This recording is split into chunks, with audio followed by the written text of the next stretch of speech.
Hello mga sisi! Magandang araw sa inyo! Gusto nyo bang kuminis at mawala ang mga pimples nyo in just a month? Then, I probably help you with that by just keep on watching. Story time lang mga sis, I have a lot of pimples on my face since high school. This is due to my puberty stage na rin and also stress sa mga schoolworks and many more. I just want to share to all of you my skincare. Also tips kung paano kuminis para sa mga kagaya kong gustong maging glossy and Korean skin yung face.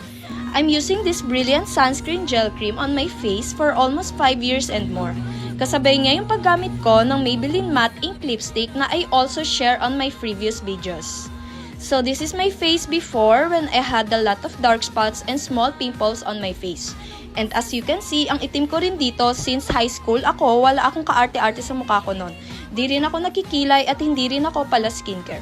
But now, as I age, I realize na it is important to have your own sunscreen for daily use. Lalo na kung puro kayo tutok sa cellphone nyo, yung radiation napupunta sa mukha nyo which is nagkikreate siya ng mga pores. So much better, alagaan na natin ang ating mga balat at huwag mawawala ang sunscreen kasi ito ang pinaka-main important sa lahat ng mga skincare natin mga sisi, okay? By the way, this is my face now and this is how I apply Brilliant Sunscreen Gel Cream on my face. Every morning, I'm applying this sunscreen after I wash my face with Dove soap and putting ice on my face for about 15 minutes.